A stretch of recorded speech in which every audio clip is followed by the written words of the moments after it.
Leave me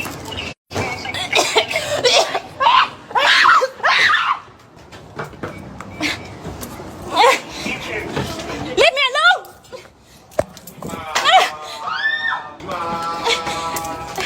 Ulibigyan niyo ko, guys! Guys, report niyo na sa presidente ito, guys! President Bongbong Marcos, I want you to see me now together with my employer, ha? Mga kampenyo, tirahin na natin itong may init na issue ngayon. Pasok, intro! Hey yo, what's up sa inyo mga kampenyo? At today meron na naman tayo napaka-init na reaction video. Good evening sa inyong lahat, Luzon, Visayas at Mindanao. At syempre sa mga kapwa nating OFW around the world. At sa mga solid kampenyo natin na patuloy sumusuporta, nagla-like, nagko-comment at nag-share ng mga reaction video natin. Maraming salamat po mga solid kapengyo. At dito nga meron na namang concerned citizen na solid kapengyo natin ang nag-send sa akin nito. Isang kababayan natin na OFW na humihingi ng tulong dito kay President Marcos mga kapengyo, na kung saan sinakal siya ng kanyang amo dito sa Hong Kong. Nakakaawa naman ang ating kababayan na si ate, talagang grabe rin yung sinapit niya dito. Kasi isipin nyo mga kapengyo, yung kanyang maleta gustong buksan o gustong lagyan ng kung ano man sa loob. Tapos, ang mangyayari niyan, pag nahuli sa airport, yun, may laman na sa loob at mahuhuli si ate. Ang ginawa ni ate, hindi siya pumayag mga kapengyo. Gusto niyang buksan ang kanyang maleta sa mismong CCTV, ganyan ang ating kababayan na si ate talagang laging matalino rin siya para dito, para sa kanyang safety mga kapengyo, wag tayong basta-basta napapayag mabuksan ang ating mga maleta, lalong-lalo na kung hindi natin kilala ito, dahil baka mamaya kayo yung madali, napakahirap kasi mamaya may illegal na pala sa loob, nilagyan nila, pinasakan nila, kayo ang mapagbibintangan. Napakahirap po nun. At tara mga kapengyo, panoorin natin kung paano nga sinakal o inalipusta ang ating kababayan na OFW dito sa bansang Hong Kong. Ari ko subong sa tubang sang balay sang amo ko. Bisaya Tawa ko din no pala to, binabraya, guys. kababayan pa natin. Comment lang kamo da, lihog lang ko report kay Tulfo. Ayan nata yung amo niya. Ipabukas siya sa ako ng akon nga gamit. Yan daw yung mga gamit niya na pinabubukas. Not sir. Not sir. Yan nga, ito yung amo niya. Ay, anong ginagawa sa kanya? Ay, putang ina, inasakal siya, Ay, putang inang yan, inuulit pa, Leave me alone! Ay, putang ina, matindi to. Nako, pagka ganyan, ate, President Marcos, nananawagan po ako sa ahensya ng ating gobyerno na sana po matulungan etong si ate sa lalong madaling panahon, at nakakaawa naman talaga mga kapengyo ang pinagdadaanan ng mga kapwa nating OFW o DH sa ibang bansa, lalong-lalo na pagka ganito na minamaltrato. Kitang-kita natin dito mga kapengyo kung paano siya parang hine-headlock ata siya o hinihila siya ng kanyang amo, pero eto si ate pumapalag lang. Ayun pumapalag lang siya Puntang ina na ito, grabe Ulibigyan niyo ko, guys! Guys, report niyo na Putang ina, sa pumalagkat presidente ito, guys! Oo.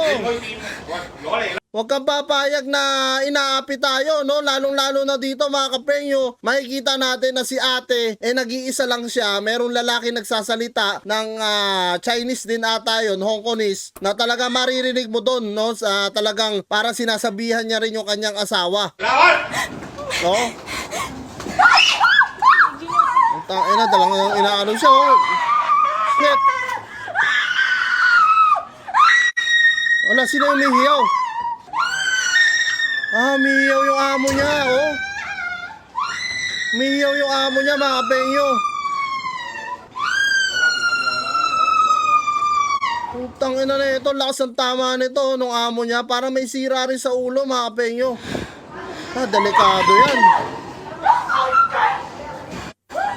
Puta, nakakaawa yung bata. Nakita nyo ba yun? Nakakaawa ako sa bata, mga kapengyo. Tangina, ilang taon lang kaya tong batang to? Baka 8 or 10 years old lang to. Baka edad lang ng anak ko to. Nakakaawa dito. Alam nyo kung ano yung bata na walang kaalam-alam, walang kamuang-muang mga kapenyo sa pangyayaring to. Tapos nakakita na siya ng mga ganyang insidente, di ba? Sir, I need to go to report, sir. I really need to go na. Sana ma-actionan agad to ni President Marcos. Galit na galit yung babae. Galit na galit yung babae, mga kapenyo. Yung asawa niya, kalmado lang eh. Yung mataba, yung asawa niya, no? Kalmado lang siya. Parang sinasabihan niya yung asawa niya na hayaan mo na, wag mo nang anuhin. Kaso itong asawa niya, nanggigigil dito sa kababayan natin, no? Sino man ang Putang nakakilala ina na siya, ito. hindi ka mo magwaan mo siya. Gusto ko siya i-report sa embassy. Gusto ko siya i-report sa embassy. So kababayan natin Bisaya si ate mga kapenyo, no, na kung saan talagang gustong-gusto niya na i-report daw ito sa embassy, no. Sana doon sa nasa Hong Kong na embassy na mga nanonood dito sa akin, at syempre nawagan din ako kay President Bongbong Marcos, kila Senator Rapi Tulfo, na kung nanonood man po kayo ma-actionan ito kaagad, no, kasi ilang ano pa lang to, kahapon lang ata nangyari to mga kapenyo, hindi ako nagkakamali. President Bongbong Marcos, I want you to see me now together with my employer, ha? Oo, tama. This Matutulungan crazy ka niya employer. ate. Panawagan ko po sa lahat ng mga OFW sa atin. Yan yung mga gamit niya, oh. Ay, grabe to. Grabe to, grabe to. Inang yan. Okay nang ina mo, umiyak ka ngayon. Gago, kitang-kita yung pananakal mo sa kababayan namin. Ang ina, matuturuan ka ng leksyon ngayon, gago ka. The Philippines will know about her. The Philippines will know about her. Inang ina ka. Yes, of course I'm calm down. She is not calm down. Pakulong mo, te. Oh, Okay, it's okay, ma'am. I will check the luggage for her. But she don't want me to take video. ayan o, naririnig nyo naman siguro mga kapenyo, no? I-check niya nga daw yung luggage niya, pero ayaw ng amo niya na magkuha siya ng video. Bakit naman, di ba? Kung wala naman ginagawang illegal yung kababayan natin, natural, pwede niyang buksan yung kanyang bagay. Bagay niya yun eh, di ba? Kahit pa mag-video siya dyan, kung wala naman masamang nangyayari, why not, di ba? She don't want me to take video. Why? Is any problem? Yun ang maganda. Alam mo, bilib talaga ako sa kababayan natin Bisaya. Shoutout talaga sa mga kapwa natin Bisaya na patuloy pa rin lumalaban sa buhay kahit nasa ibang bansa. Dala-dala natin yung tapang natin, no? Kaya saludo ako kay ate. She will put something on my bag. She wants to put something on my bag. Oo, huwag ka I will magtitiwala. call the police, ma'am. Baka magagawa She nakitted me. The people here saw me. Oo, My family nakita. saw me. How she running on me? No. Yung nakasakal This sa'yo, no? will be viral. I assure that. This will be viral. Yeah. Nasa labas pala sila, wala sila sa loob ng bahay. Ma'am? Yeah, she can check that. She can check that. Galit na galit yung amo niya, oh. Mga ano ko ng OFW, pwede nyo tawagan ng pulis da. Ari ko sa location sang Lai Chikok sa may Shamsong Road. Kalat lang Ma'am. yung mga gamit niya, oh. Can you stop first? You want to settle first. Yes, I want to settle first. She doesn't want to settle. 我都話6點鐘佢 check back 係咪走咯？點解佢要搞咁多嘢咧？佢要12點鐘温書晒全部啲嘢之後咧。 Hong Kongese nga yung salita nila mga kapenyo, hindi ko maintindihan eh. Hindi ganyan ang salita ng Taiwanese, no? 點解啊？ Grabe, 喂，呢 ayos 個 sa 袋全部 paalisin. 都係我嘅，知唔知啊？ Binabantayan talaga siya mga 俾我 kapenyo. 問過可唔可以拎走啊？即係呢啲咁 cheap 嘅嘢，佢都可以拎走嘅話， Kinakausap niya na ng Hong Kongese. 12點鐘佢拎咗啲乜嘢咧？ Yes, ma'am.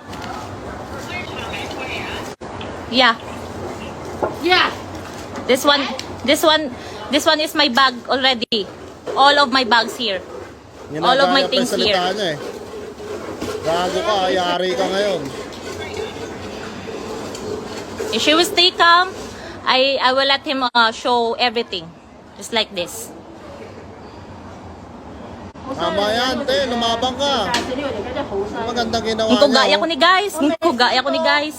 12點鐘前同我文書晒所有嘢，同我 Hindi ako Mautak si ate, tama yung ginawa niya, nag-live siya kaagad, binidyohan niya, kasi binubuksan nga raw yung maleta niya, no? At ayaw pa magpa-video, siguro may gustong ilagay doon sa maleta niya. Kaya agaran siya nag-live, at ang ginawa niya, yung kanyang maleta, inilagay niya sa may CCTV talaga para at least lahat ng ebidensya, meron siya kung ano man ilalagay sa loob ng bag niya, no? pagpahali nun. Hindi siya gusto nga ra ko sa CCTV kay may gusto siya nga ilipit sa bag ko. Ayun, Kag kung no, ano man kita na, nyo? laban-laban, ipikasin oil. Epicacent oil lang yung laman daw. Ari ko din sa Ayun CCTV, yung subong guys. Ayun.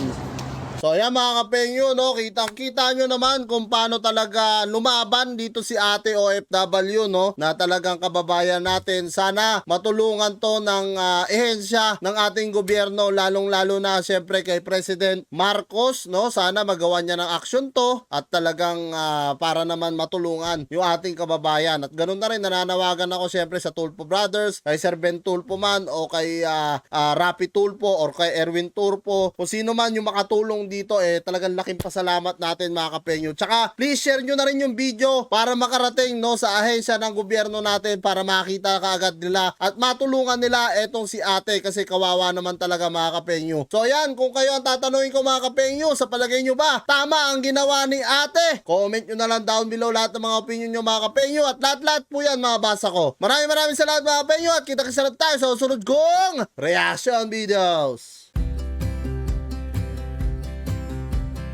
I would be up waiting for you if you had to leave. I would wait a lifetime if you were at sea. I just wanna say that I feel that our love is real. Maybe we should hurry up and seal